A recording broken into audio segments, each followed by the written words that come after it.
Hey, what's up? This is 36 Drew coming to you, N3O Clan, representing as usual. What we have here is a VOD, very orangutan demonstration on Siberia. This is 2v2 rated game with Tatltael as my partner. And for those of you watching this right now, pretty much every single one of you owes me a beer because I just narrated the whole 25-minute thing, and at the end I accidentally hit the cancel button. So needless to say, I am kind of feisty right now. To add to the chaos, I'm also eating a grilled chicken breast with Frank's Red Hot extra hot sauce. So I do apologize for any noise that may be made during the earlier parts of this game. Siberia is a map I really like. Probably one of my favorite maps, actually. Map I beat Homer J on, one of my proudest moments. Reason I like the map is it's got two fairly accessible trading posts which tend to not get killed very often. I also like the fact that I started with 400 wood, which allows me to grab that early trading post, build a house, and have 50 wood left over. And the one thing about this strategy is you generally don't want to deviate from going to that trading post right away. You'd want to get there as quick as possible. Sometimes you might crack shot something on the way and have a villager pick it up, or crack shot it for your mate, or crack shot to go back later, or if it's just right in front of you, grab it. But the earlier you get that, the better. It's good chicken. Also got quite a bit of nice coarse ground pepper on it. You notice one of the things happening here is communicating quite a bit early game. The last thing you want to do is be hitting colonial 4 minutes plus with no idea where your FB is, if you're even going to make one, what units you're making, if you're doing something absolutely stupid like cav plus cav and that sort of thing, or light infantry plus light infantry. Just don't want to do it. You notice one of the things is right before I see the experience bar get to the point where it's queued up like a shipment's going to come in, I go to my home city and start clicking like mad on the 3 villager button, which of course is my first card.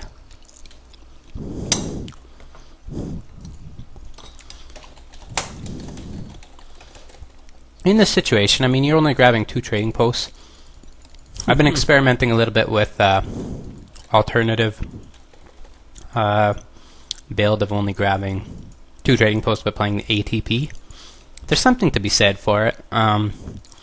You don't need to get the church upgrades as soon. Your trading posts are much harder to get, of course, because they have they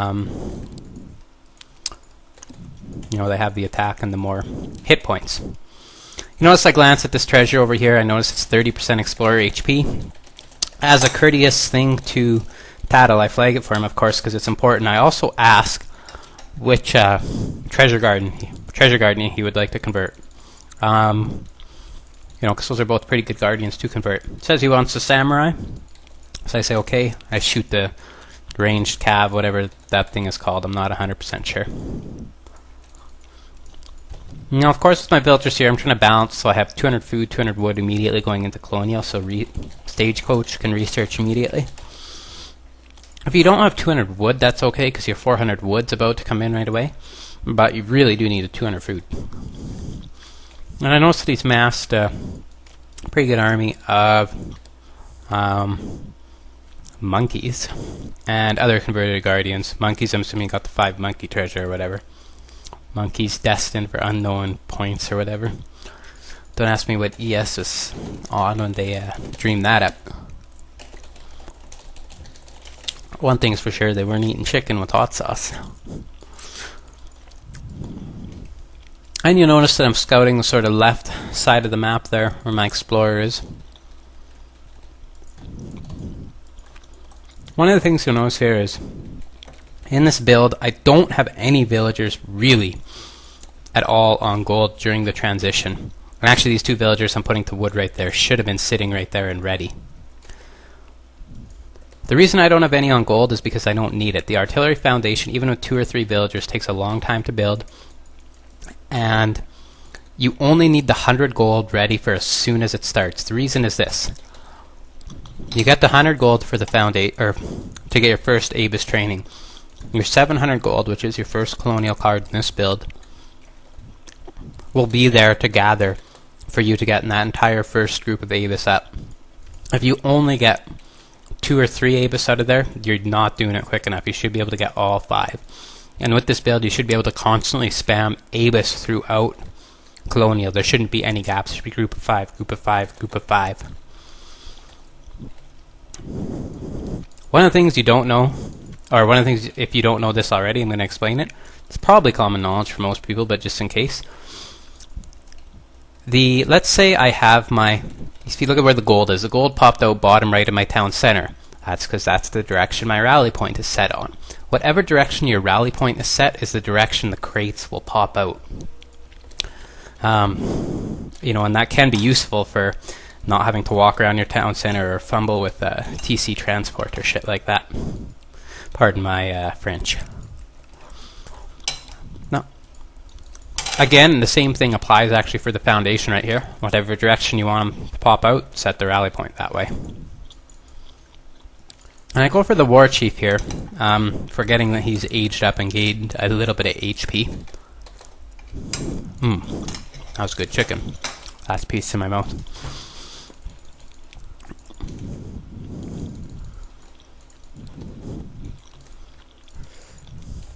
Okay, and there we go, all done. One of the things I do here is I pop 6 villagers in my town center. And of course 6 times 9 is 54. And I'd done the math incorrectly here in my head when I was doing it. That's not enough villagers to one-hit kill those little green monkeys. I wish I would have done it correctly, because instead of taking, it's just, well, as you can see, I was left with 2 Abyss there out of my first group, which is horrible. Horrible, horrible. So anyway, the first card I then played, I played 700 gold, 600 gold in Colonial. I notice over here that Tatltael's done an excellent job of dealing with the cav that's come in. Of course, do some TC transport there. And I say, GJ, good job. I'm thinking that it either went 5 plus 4 Cossacks or 5 plus some being built from a stable, something along those lines. I play the Abyss HP card first. This was sort of brought to my attention originally from Sporting Lisbon. He reminded me that Abyss will just overkill if their attack gets bigger for most colonial units, and rather what you want is for them to have more hit points so that they last longer, because they're not really going to necessarily be killing more units. It'll still take the same number of Abyss to one-hit kill a streetlet. For bow riders or Cossacks, which they also have, it may take a little bit more, but the HP is probably the better first card. No, I mean, it gives you 20% to HP, while the other one only gives 15, and the other one 15 to attack. And what I have right here is a bit of a down point in the game. I've sent him to raid. And I've kind of said, well, I got to do something around my base now, can't do nothing. So I built some wall segments. Kind of lame, but what are you going to do when you're bored? And as Abyss pop out, I'm constantly double-clicking to select them all again. Just so they're in a control group and I can get a hold of them quick. And I actually have them split into 2 control groups here, 1 and 2.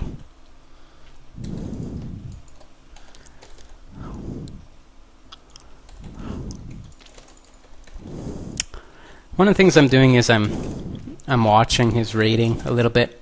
I really don't want his cab to die or anything like that. Of course, that means I would die. I look for those obvious counters, villagers he might miss, etc., etc.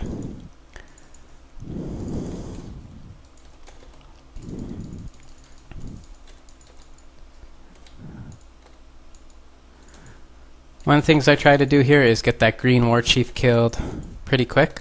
Now, of course, the obvious counter for Abyss here is bow riders. they're going to just own these bow riders. They do 60 damage versus them. Of course, their hit points is in the 200s, plus a little bit of range resistance, so not too bad. You notice the 18 pluses pop up as I focus on getting the bow riders. Also conveniently happens to be located near my town center. And I am able to pop out Minutemen as a result.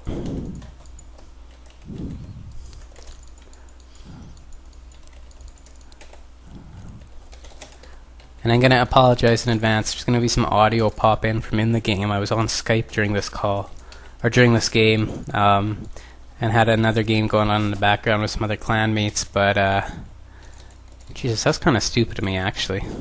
I can not really focus or anything. But anyway, I go for the church upgrades. I notice I'm not at 25 villagers yet, so I click on the speed one first, then the one that upgrades the number of villagers I have. That's one of the things I love about building the trading post first, is if you build the church first instead of the trading post, regardless of all other thoughts aside, is that you don't have to get those villagers upgrades as soon.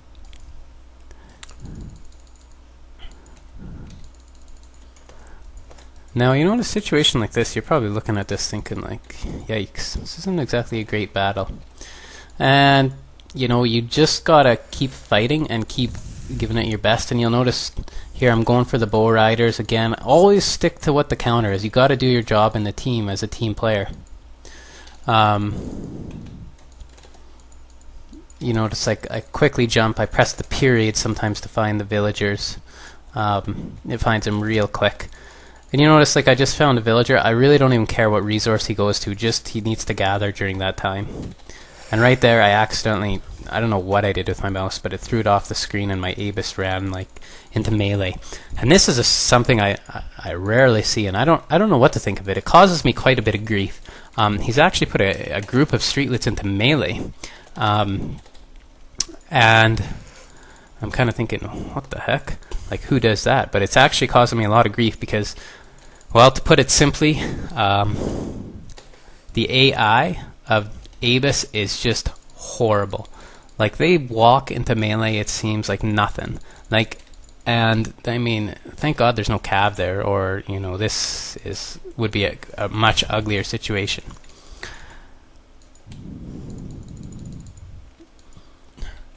And again, my lower group here is still trying to go for the counter unit.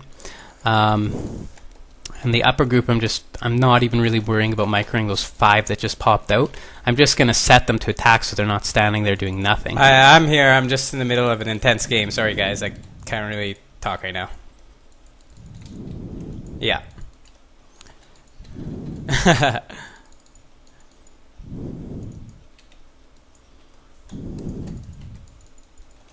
Okay, and as you can tell, that was the interruption when I was on Skype. Thanks for bearing with me.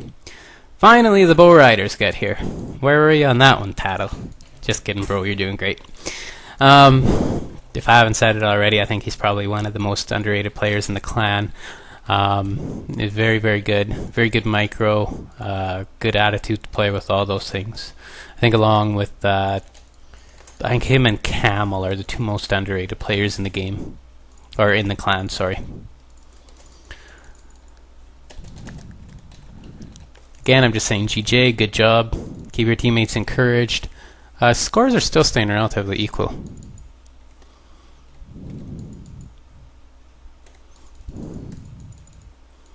Again, just always keep an eye on your military, even when you're walking from place to place. One of the things with this build is it doesn't really have a specific time to get the market or church up or anything like that. At some point, you're going to have some disposable wood for doing that, but after your initial 3 villagers and 700 gold, and then usually playing the Abyss cards, if you're under tight pressure, you might be playing 3 Hustlers or 5 Yannis also. But after that sometime is usually when you end up getting them up and start working at those upgrades. The auto eco is not great, and since a lot of resources are coming from TPs, I mean, getting the market upgrades isn't huge. It's good, and when you get the time to do it, do it. but it takes the back seat to doing some other things. You know, if you're a German player or whatever, British, you get those market upgrades. You notice here I'm just doing click and drag micro there for a second, making those ABIS into just smaller groups, so only like 3 are shooting. The one cavalry right there is causing me some grief. Again, I start trying to select just a few at a time, just so they're not overkilling so badly.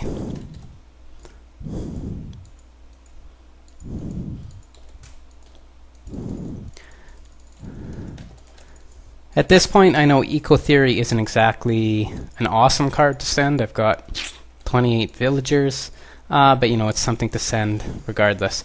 I originally sent that 3 cap shipment around. I was going to go try and raid with it, but I wasn't really feeling 100% comfortable with how everything was looking up front, and I felt I needed additional support. I probably didn't need it, but you know, because if you lose your army as auto, it's pretty much GG.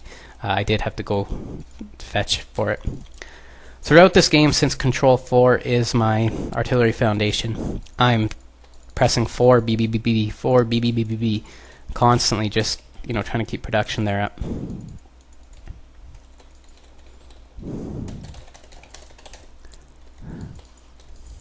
Here I'm communicating to him that I want to kill that stables. Reason I want to kill that stables is because the cavalry is going to be probably the strongest counter they can produce to the ABIS.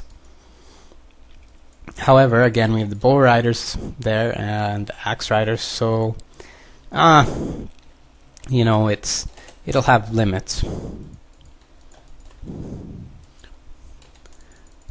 Of course, when your villagers are free, if you don't have the housing population, it's not going to tell you that you're popped, or as if you try to train villagers and you do. So you always got to keep an eye on how your houses are doing. Plus, if you're pressing 4 BBB and you're not really paying that much attention to it because you're worrying about your army in battle, that's something you need to pay attention to. Tatltael's done some awesome raiding right here. He's got them all circled around. And then he's just commanded them to hold that position and attack, so they can't run away so well.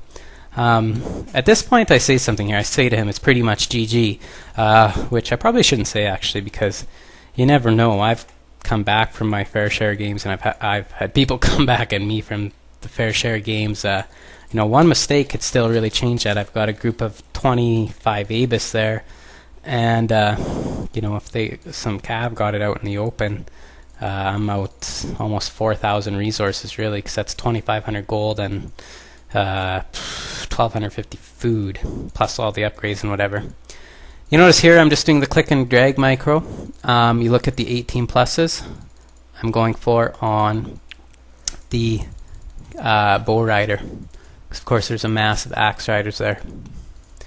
One of the things also is once you get a group of ABIS this size, they don't do too bad against a lot of cavalry, light cavalry anyway. Heavy cavalry, stay away from. But in this situation, they've got all the upgrades and a pretty sizable group. If depending on the situation, don't be afraid to shoot if they're Cossacks or Hussars. You know, you can do that. You notice my rally point got set a little bit sideways there as the battle moved to the right, but still staying on track. I actually had to look away from the screen for further than I would have liked during that second. The less you can look away from the screen, the better. But I noticed the number of idle villagers that it said it was huge. It was 17 or something. So I know that that is a gold mine, and I know that I do need to keep that gold production constant. And that's one of the things about picking a civ in particular is auto, of course, is my primary civ. I play them mostly. So I do know that if I see that's probably what it is. And actually, as pretty much most civs in most situations, if you see that many villagers idle, you know, that's going to be that. I also flag the war chief right there, tell him to get him the hell out of there, because to Sue, that's really important. It's important for any civs that have a war chief to get him out of there. Eero, of course, their war chief is the crack shot as well as the HP bonus. Aztec has the XP bonus, which can be 3 times if you upgrade it from the fire pit. Plus, you know, boosts all the units attacking. You notice we have a second here of downtime, and there's a nice 205 food treasure which can just get eaten alive by that army. So I just queue him up to attack it. It'll like get one hit off on an Abus, and he has his war chief just to pick it up. And of course, as I always double click on the Abus, press Control 1 to reset it to that, to get that control group going all the time, and then I'll add separate control groups as we go. I play the advanced arsenal here. Is there any reason? I don't have any other real good colonial cards I could play. I'm not going to play 5 Janissaries at this point. I actually just misclicked there both times. I was trying to get some streetlets, but I do manage to get a villager. The one thing I do want the advanced arsenal for is for the speed. Having 1+ speed to Abus, which I believe gives them a speed of 5. No, it's a little bit more than that. Can't remember what it is offhand, because my UI doesn't include speed anymore. But it does increase the speed by 1, which is really good, and it gives you quite an edge.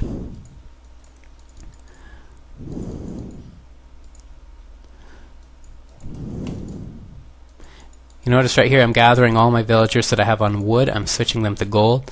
I have made the decision to age up. You know, making more Avis at this point is not necessarily 100% necessary. What I'm trying to do there is split them up into 3 groups, and I do, but I check the numbers in each group, and I didn't do it evenly. How I do split them up is I do this. Double click. Let's say I have 30 Avis. Then what I try to do, or then I press Control 1. Then I try to select about 2/3, and it should have about 20. Press Control 2.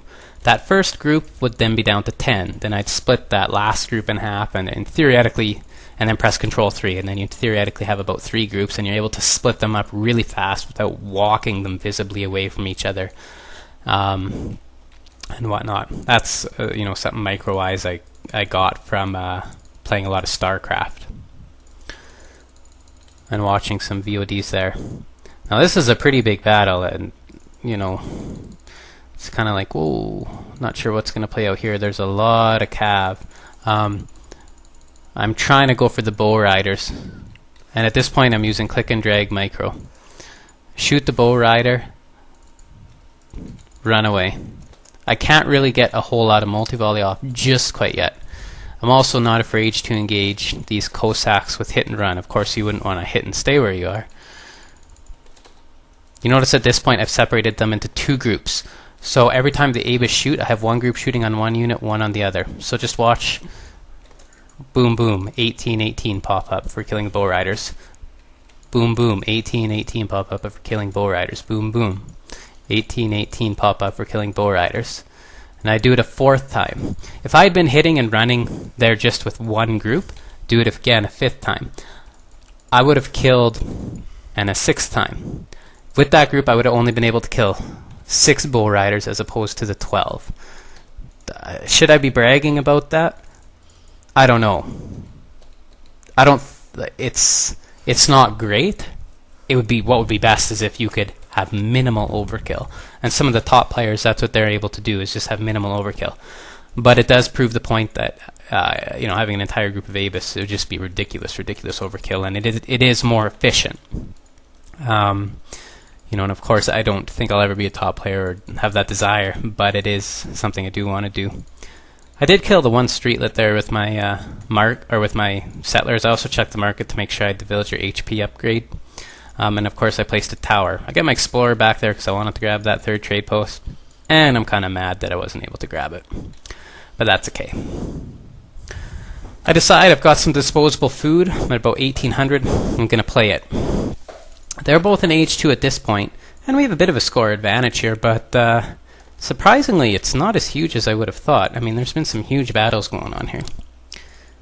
I go to grab his war chief again. Again, I'm constantly doing this. Like, you got to be aware of what's going on in a team game.